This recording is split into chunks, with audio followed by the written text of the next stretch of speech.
Well, today I planned to make a video on installing my shift knob, but that didn't happen. I actually broke something, and I just started to really kind of see some of the quality issues in this car.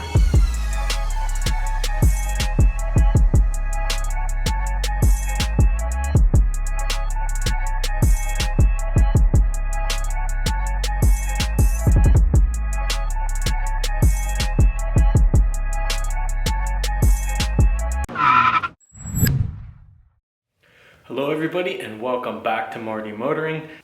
So if you watched the last Camaro video, I was giving a little bit of a garage update. Here it is a little bit more organized, still working on some things, still mocking up some lighting, trying to organize stuff.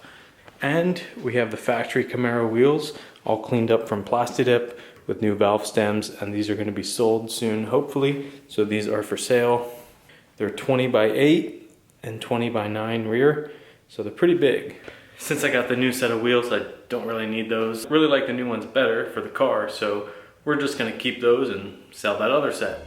So let me start off by saying this car is super fun, super awesome. My first American car. I've always had Japanese stuff and I really enjoy it. The power, the engine, everything about it's really awesome, but I have a few complaints. So these are just things I noticed with the 5th gen Camaro, maybe just mine in particular, and just kind of the cheaper quality that GM can use sometimes in mass production cars, and that's to be expected. It's not a luxury car, it's not a Lexus like I had before. I can't really compare it to that. There are some really nice things in here, but there's some really cheap things, so I just want to address them and talk about them. Also, a little update on the wheels. Last time we had the service tire monitor screen on, and that's now gone because we got the TPMS sensor switched from my old wheels to my new wheels, and my old wheels are for sale like I said. This is what I want to talk about. So I went to go change this LED here, and I pulled down on here, and I was trying to get this little plastic off. Well, now that it's pulled down, it doesn't seem to want to go back in. Like, it's like such soft plastic, something's misaligned. So I think I got to take this whole thing out, somehow click it back in, and I was just kind of surprised how it didn't like go in at all as I was pushing it. So that's something new for me. I've never had that like gap there. As far as the interior, the quality is pretty good on everything. You know, it's plastic and leather, to be expected. But I did notice on the shift knob when I was going to change it, I tried to pop this ring down, and I did, but unfortunately it cracked. But I could get the shift knob off. Now, at first I thought I had to twist the shift knob, so I was twisting it, but then there's a Torx bolt that I could remove here. But as you might notice, the leather is gone here because when I twisted it, the fake, it was just like a stitching, but it was just glued on. Like, it was just glued and tucked in here. So it looked like a really nice stitched leather shift knob, but it's actually fake. Like, I'm sure this is just glued on too. It's just like a little piece of fake leather glued onto the plasticky rubber, which is fine, you know, it's functional, but that's just like really cheap, and just something I noticed. So now I have this like rubbery shift knob, and this moves, so we'll have to address that. Another thing would be taking this trim off was like really easy, so that was really nice, really serviceable. The plastic's not bad, like it's decent, but you can see like this stuff moves, so it's not like super solid. Like, there's only a few clips. There you go, you can see a lot of the flex. This stuff moves and isn't like the toughest plastic. It's kind of like, yeah, you can see the gauges moving. It's kind of like cheaper plastic. These are just things I noticed as I was taking it apart. There is like a little panel here on the side that goes into like the transmission tunnel. That keeps coming off on both sides. It's like it was never put on right. So that's something I've noticed. Seats are pretty comfortable, but like I've been questioning if they're real leather. I mean, they're really nice. I have no complaints, but they're really soft.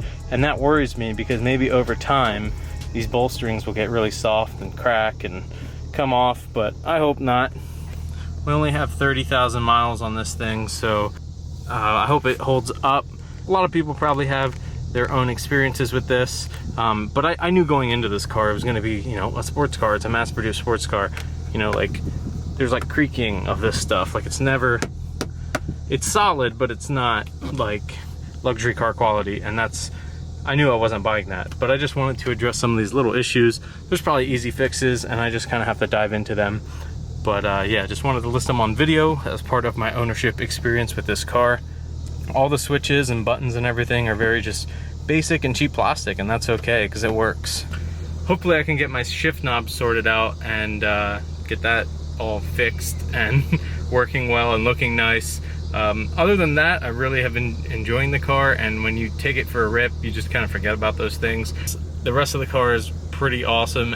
Hopefully I can just live with a cheaper interior. They did update it in the 6th gen and it's way nicer, but this is super basic. This is what it's supposed to be. This is kind of what I bought it for. It's a basic sports car with lower miles that I can enjoy. Moving to the outside quick. Like I said, we did get the TPMS sensor in these wheels. Got these little SS valve stem caps. They match the wheels, which is cool. We got the red SS up front now, or I should say red and black. And the red SS in the back, or I should say red and black, but so now all 4 badges on the car are the same. And here's the one on the fenders. Down here in the footwell, there was a stupid like stick-on chrome looking fat gas pedal thing that I hated. So I ripped that off, and now we're back to factory pedals, and it's actually much better to drive.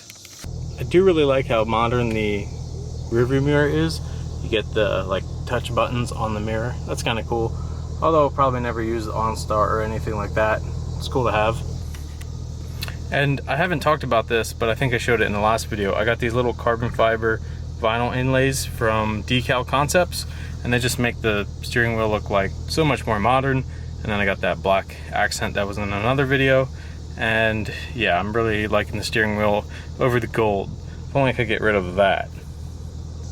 Another thing that I noticed is this gets like 17 to 18 miles per gallon.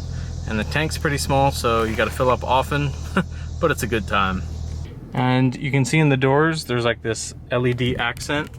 It's actually really cool, and it goes kind of along just the door area. I don't think it's here, but it matches the same like bluish green that this is. All this stuff, so it's kind of nice to drive at night. And of course we got our tint, that was pretty recent. And the car is super dirty now since I just cleaned it a few days ago, and it's already dirty, but that's part of owning a black car. I did find out about a few different modes for traction control, which are really cool. So hopefully I'm gonna do another video on those soon. I swear I can see the needle moving sometimes.